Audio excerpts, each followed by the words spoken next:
the best mock toe boot on the market is this one, the Grant Stone brass boot. And I talked to the company's CEO for this video to find out why. When I visited a guy with 75 pairs of boots in Baltimore, he said this is his all-time favorite boot. And when I published my latest list of the best boots on the market, this was the best mock toe. And while, to be honest, individual boot reviews don't get a ton of views on my channel anymore, I couldn't not make an ode to the brass boot, which is a bewitchingly seductive boot that's beautiful, but kind of hard to pin down. Sort of like your first horse or European girlfriend, right? The brass boot has an interesting history. Grant Stone, for those unfamiliar, Grant Stone is a brand that is best known for their really high quality, smart, casual or business casual boots and shoes. And it's only now that they got around to making a quote unquote work boot like the brass boot. But it was actually almost the company's second boot. They wound up deciding to stick to their niche of dressy but not formal for a long time, which made this boot all the more outstanding when it debuted. So let's talk about it. What are we looking at here, and what is a work boot anyway? That's the question that swirls around the brass boot. And the clear competition for the brass boot in the world of like heritage boots is definitely Red Wing's 875. And Red Wing's heritage line has similar questions. Are they fashion boots or are they work boots? The answer is actually fairly simple. In and around the 1950s, these are exactly the kind of boots you'd wear for work. They're water resistant, they're roomy, they're tough, resolable, and they're comfortable for spending all day on your feet. That's as much as anyone demanded from their work boots back then. But today, we've got completely waterproof boots that are electric shock resistant and have puncture-proof toes and all the qualities you get on this modern Irish setter wing shooter ST boot.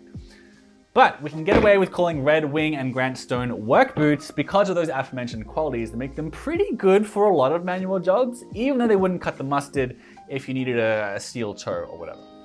Here's Wyatt Gilmore, the founder of Grant Stone, when I asked him the same question. Is this a work boot or a fashion boot? You have both. Definitely, you can wear this just like any other work boot. I think leather insoles, cork, fillers, the same triple rib steel shank, 3mm leather midsole, and then it's got the lug outsole. I guess the one you're looking at has the EVA. Like, without a doubt, you have both. You have some people who really wear them day in, day out, and then you definitely have people who are living in the city and will wear them once a week max. So the brass boot is a work boot in the way Red Wing Heritage makes work boots, and it's a million times more work booty than any of Grant Stone's other boots. But let's go a little bit deeper on the form and function though, before we quickly talk about the leather, the sole, and the sizing. This wall here is like tall, and it's not like the Leo last or just most dressier last. They have more of like an egg shape to it. There's no depth there. The easiest way to think of it is like, think of like a logger boot, your typical Red Wing 875 or something with like a really tall toe box with depth. That was kind of the idea for this one, just because this boot in general would be something that I don't think anyone's going to necessarily put this in the business casual or like business category or dress category, just because, I mean, this type of last is, I mean, people think of it as a work boot. A big part of what separates this from Grant Stone's other boots is simply the volume. Like Wyatt says, there's a tall toe box here, high side walls, everything that supports like wearing thicker socks if that's what you're gonna do, which a lot of people do for work, and just more comfort, or at least toe wiggle ability, if that's how you define comfort.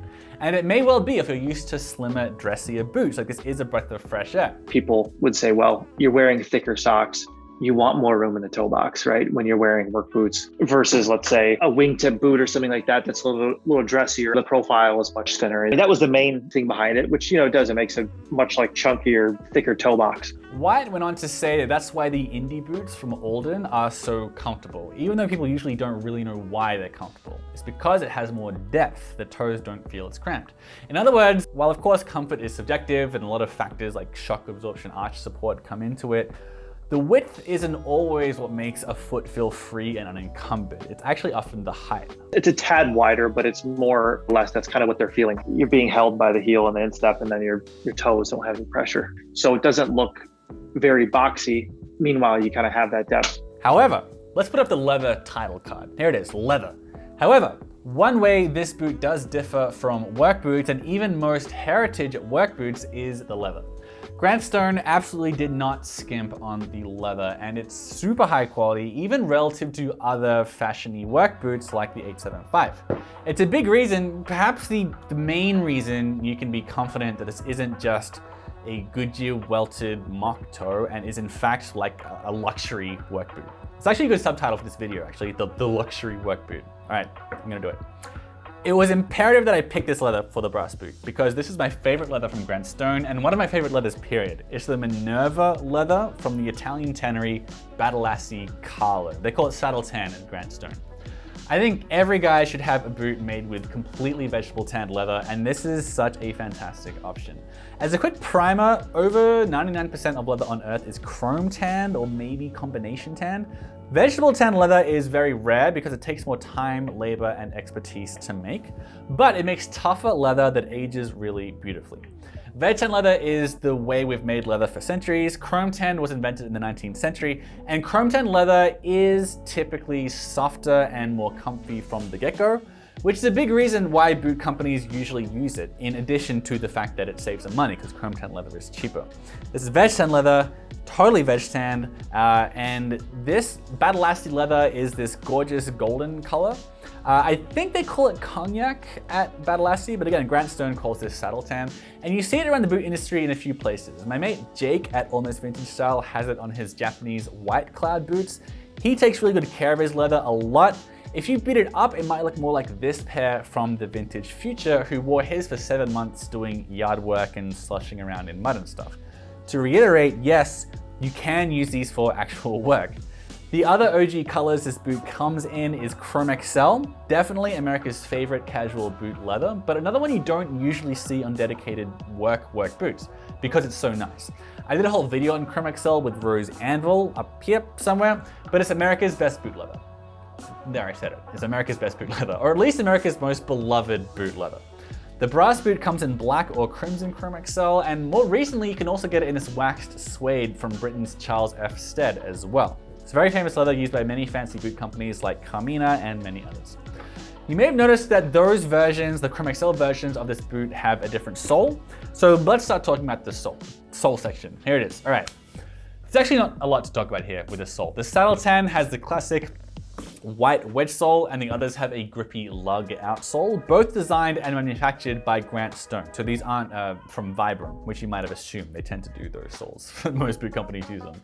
The obvious difference is the white wedge sole is more casual and the lug sole is grippier, but less immediate differences are that if you're using it for work, the wedge sole doesn't have the kind of heel that can catch on things and make you stumble, which is the main reason why wedge soles are more commonly used in work settings. That and the fact that depending on the compound used, they're also better for handling electrical shocks and that kind of stuff. And they're also softer underfoot as well. The lug sole is smarter and dressier though, like relatively speaking, and it's actually just a little bit more water resistant because the ones with the lug sole have a storm welt, while the saddle tan one doesn't. It's a Goodyear welt, but they're still both very, very water resistant types of shoes. So that's the outsole and the construction. The midsole and insole are vegetable tan leather, which is a combo you don't see on most, if any, boots under 300 bucks. This boot isn't under 300 bucks, but just for reference, vegetable tanned leather midsole and insole and triple rib steel shank here. And also the welt is vegetable tan leather. These are all touches you typically see on pricier boots. It's the kind of construction that's perfect for molding to the shape of your foot over time. Basically, it gets more comfy the more you wear it. Eventually, these will feel like they've been custom made for your foot, which is one of the best things about high quality boots. It's basically another way of getting custom footwear. As for sizing, the brass boot comes in D and E widths right now. Little correction here, since I recorded this, they've started offering some of the brass boots in triple E widths. Not all of them, but some of them, so check it out, have a look around if you are triple E. Most of Grant Stone boots are made on their dressy Leo last, a last being the foot-shaped mold they build the boots around, and it's what dictates their fit. This is on the Floyd last, it's a new one. I've already said everything about the roomier nature of these boots, but the sizing is the same on the Leo last, which is to go down half a size from your true size and a whole size from your sneaker size. If you own any other boots, you'll know what I'm talking about. This is the same size as my Red Wing Moc Toe, which is an 11. Sneakers tend to be a 12 on me. So I do want to highlight the difference between sneaker size and true size, because a lot of guys, when they hear size down, they'll size down from their sneaker size.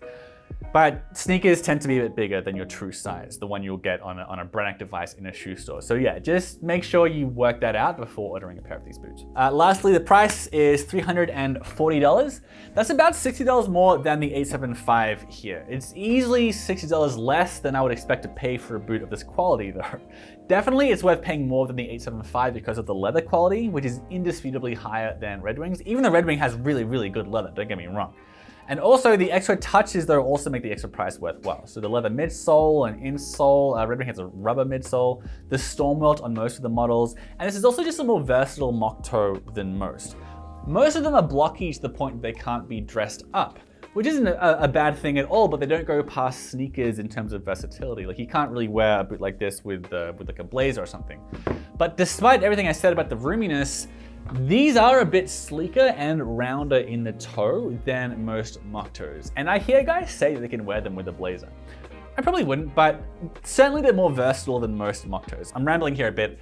I meant to be talking about the price. $340. Very inexpensive for what you're getting. It's a lot of boot for the money. Okay, so to wrap up with some pros and cons, I did that thing that I always do where I say most of the pros when I'm trying to explain if the price is worth it in the previous section. To sum up though, if you like Grindstone and always wanted to be able to wear them with a t-shirt, this is your new go-to. Like it's really addressing the desires of their fan base. If you're not a fan of Grindstone, I'll tell you that this level of construction and attention to detail and quality materials is really, really great for the price. The leathers you're getting here are absolutely fantastic. And again, seldom available at this price point or in this style. Like you don't normally, I've never seen mock toes with leather like this before. So that's a really unique addition to like the whole boot industry at large. They're roomy, they're comfy, they're versatile, they're well priced. They're really very, very, very good boots, and they'll look better as they age as well. The only real downsides, besides the fact that like you can't actually wear them in a steel mill, like you know, they are actually good for doing yard work and physical stuff in, as the Vintage Future demonstrated with his very beat up, dirty brass boots. But yeah, like ASTM standards, they do not meet like these do, right? Besides that, I mean, they are more expensive than Red Wings mock toes. If you're here to compare this mock toe to that mock toe, it's possible you're not convinced that better leather and a Veg 10 midsole and the steel shank make this worth the extra money. I think it is, but yeah, it is more expensive than a Red Wing mock toe. And another detail that might put you off if you're attracted to Red Wing is that Grindstone's shoes are made in China. That's how they get this super high quality construction and materials at a relatively low price. The materials are imported, like a lot of them from Italy and America, but it is made in China. This boot made in America would be way over 400 bucks. It's not made in a sweatshop, it's in a nice resort city called Xiamen in southern China, where the founder and his family have been working with shoemakers for generations. But if your thing is keeping money in America, then you won't love the country of origin for these boots. However, if your thing is quality, you'll be very, very happy with them. All right, that is my much asked for review of the Grindstone brass boots. I'm just really happy to have some veg tan leather boots. I have so many boots, but like I have so few with 100% veg tan leather. In addition to that, yeah, they're like some of the most versatile mock toes you're likely to find. If you can think of like any other mock toes with this level of craftsmanship and this kind of like leather available, let me know, because I really couldn't think of any when I was trying to think of anything else that has this style, like a mock toe style with this level of quality for the leather. And all that aside, yeah, really, really high quality, terrific craftsmanship and relatively low price. Very, very good shoes. Let me know in the description what you think of this. And yeah, make sure you subscribe as well, man, because I got a lot more videos about boots, not just orange boots, and also, you know, jeans and jackets and other heritage fashion stuff coming up.